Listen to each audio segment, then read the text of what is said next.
RJD की बुनियाद लालू प्रसाद यादव ने एमवाई समीकरण मुस्लिम और यादव इन दो समुदायों को लेकर के एक पार्टी बनाई थी।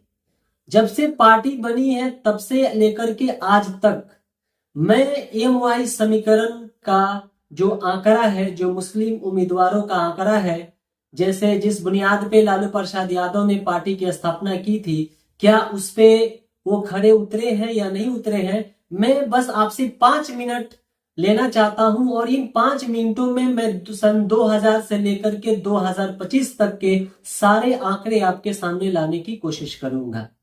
लालू प्रसाद यादव ने आरजेडी की स्थापना 5 जुलाई 1997 में की थी। लालू प्रसाद यादव अपने पुरानी पार्टी जनता दल से अलग होकर के ये पार्टी बनाई थी। जब लालू प्रसाद यादव ने ये पार्टी बनाई तो पार्टी का जो समीकरण था वो एमवाई समीकरण, यानी मुस्लिम और यादव ये दो समुदायों को साथ लेकर के गठबंधन की पार्टी बनाई थी। पार्टी के शुरुआत में ही पार्टी के बड़े मुस्लिम नेता अब्दुल बारी सिद्दीकी, मोहम्मद शहाबुद्दीन और तस्लीमुद्दीन जैसे बड़े मुस्लिम संस्थापक सदस्यों में शामिल थे। 1990 के दशक से ही लालू प्रसाद यादव ने इन दो समुदायों को लेकर के राजनीतिक स्तर से जोड़ा और उनमें बहुत कामयाबी भी मिली और आरजेडी की अलग पहचान बन गई। मुस्लिम समुदाय के लोगों ने आरजेडी को अपना सुरक्षा और प्रतिनिधित्व का जरिया मान लिया। अब बात करते हैं सन 2000 में। सन 2000 में 324 सदस्यों का इलेक्शन हुआ था। उस वक्त बिहार झारखंड से अलग नहीं हुआ था। उस वक्त 30 मुस्लिम उम्मीदवार जीते थे, जिनमें सबसे ज्यादा मुस्लिम उम्मीदवार आरजेडी के चुनाव चिन्ह से जीते थे, जो कि संख्या 17 है, जिनमें से 6 कांग्रेस के थे, बाकी अन्य पार्टी के थे। 1997 में लालू प्रसाद यादव ने जनता दल से अलग होकर के जब उन्होंने अपनी पार्टी बनाई तो उनका यह पहला इलेक्शन था। बात करते हैं सन 2005 में। सन 2000 में जब बिहार झारखंड से अलग होकर के अलग राज्य बना तो बिहार में पहली विधानसभा इलेक्शन 243 सीटों पे हुई, जिसमें टोटल मुस्लिम उम्मीदवार जो जीते थे उनकी संख्या 24 थी, जिनमें से सबसे ज्यादा मुस्लिम उम्मीदवार आरजेडी के चुनाव चिन्ह पे जीते थे। यह इलेक्शन दोबारा अक्टूबर में हुआ क्योंकि उस वक्त सरकार नहीं बन पाई थी। तो अक्टूबर 2005 के इलेक्शन में टोटल 16 मुस्लिम उम्मीदवार ही जीते थे, जो कि 4 राजद के थे और 4 कांग्रेस के थे और बाकी अन्य दलों के थे। 2010 बिहार विधानसभा इलेक्शन में टोटल 19 मुस्लिम उम्मीदवारों ने जीत हासिल की थी।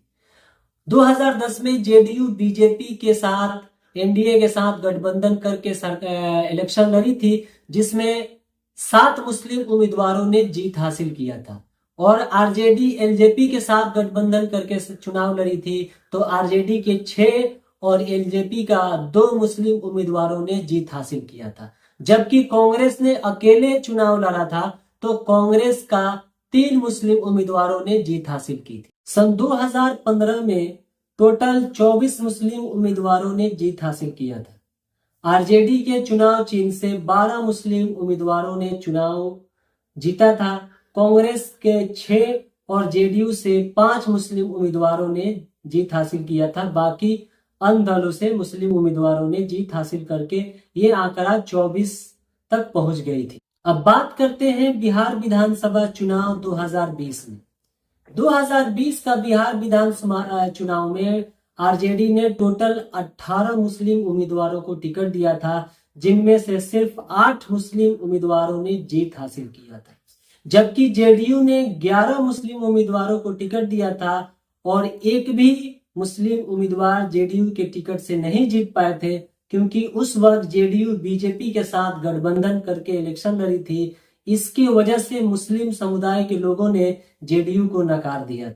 वहीं असदुद्दीन अवैसी की पार्टी एआईएमआईएम ने 20 सीटों पे चुनाव लड़ा था, जिनमें से 5 मुस्लिम उम्मीदवारों ने जीत हासिल किया था। बाद में 4 मुस्लिम उम्मीदवार जाकर के आरजेडी के साथ मिल गए थे। बिहार विधानसभा इलेक्शन में आरजेडी ने सबसे ज्यादा मुस्लिम उम्मीदवार 2010 में 30 मुस्लिम उम्मीदवारों को उतारा था, जिनमें से सिर्फ 6 मुस्लिम उम्मीदवारों ने जीत हासिल किया था। उस वक्त आरजेडी ने अकेले चुनाव लड़ा था और 2015 में जब आरजेडी एक मजबूत गठबंधन के साथ चुनाव लड़ी थी तो उस वक्त आरजेडी ने कुल 16 मुस्लिम उम्मीदवारों को टिकट दिया था, जिनमें से 12 मुस्लिम उम्मीदवारों ने जीत हासिल किया था। अब सबसे महत्वपूर्ण बात 2025 का बिहार विधानसभा इलेक्शन का है, जो कि 2022-2023 के जनगणना के हिसाब से बिहार में कुल मुस्लिम आबादी लगभग 18% है और यादव की आबादी 14% है। इस पे एक सोशल मीडिया पे अलग ही जंग छिड़ी हुई है, अलग ही बहस चल रही है कि हमारा तादाद ज्यादा है, जिसका ज्यादा तादाद उसकी हिस्सेदारी उतना ही होनी चाहिए।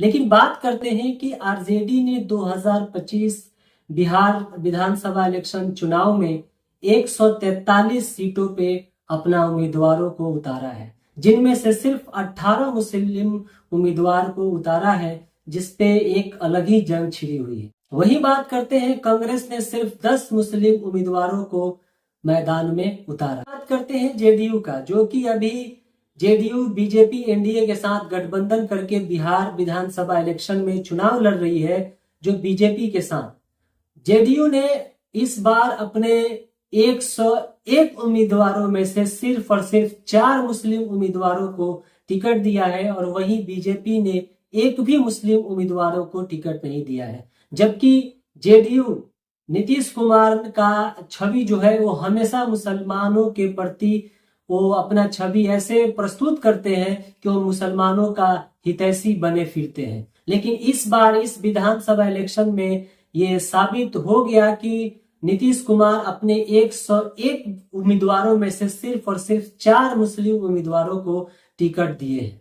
और वहीं जेडीयू नीतीश कुमार ने 2020 में 11 मुस्लिम उम्मीदवारों को मैदान में उतारा था, लेकिन उनमें से कोई भी मुस्लिम उम्मीदवार जीत हासिल नहीं कर पाई थी, क्योंकि उस वक्त वो बीजेपी के साथ गठजोड़ करके इलेक्शन लड़े थे।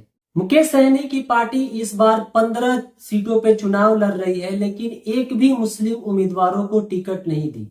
पिछली बार 2020 में एनडीए के साथ मिल करके वो चुनाव लड़ रही थी, उस वक्त उन्होंने 2 मुस्लिम उम्मीदवारों को मैदान में उतारा था। हालांकि उन दोनों में से किसी एक ने भी जीत हासिल नहीं की थी, शायद इसलिए ही वो मुस्लिम को टिकट ना दिए हो। बात करते हैं चिराग पासवान की पार्टी लोजपा की। 29 सीटों पे चुनाव लड़ रही है, लेकिन सिर्फ एक मुस्लिम कैंडिडेट को मैदान में उतारा। 2025 बिहार विधानसभा इलेक्शन में आपको क्या लगता है, ये जितनी पार्टियां जो खुद को सेकुलर कहती है और मुसलमानों को हितैषी कहती है, आप लोगों के नजर में क्या लगता है?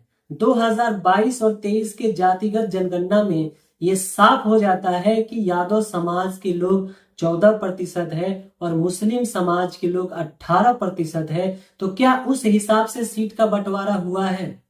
मैं ये बात और ये सवाल आप लोगों से पूछ रहा हूं और हमारी जो वीडियो मैंने आप तक पहुंचाया है, आप भी कोशिश कीजिए ये इंफॉर्मेशन औरों तक पहुंचाइए और कमेंट में अपना राय जरूर दीजिए कि जितनी ये सारी राजनीतिक पार्टी हैं जो खुद को सेकुलर कहती हैं, मुसलमानों का हितैषी कहती हैं, क्या असल मायने में ग्राउंड पे ये लोग उस लेवल पे काम करते हुए नजर आ रहे हैं या नहीं आ रहे हैं? धन्यवाद। देखते रहिए समाचार गांव।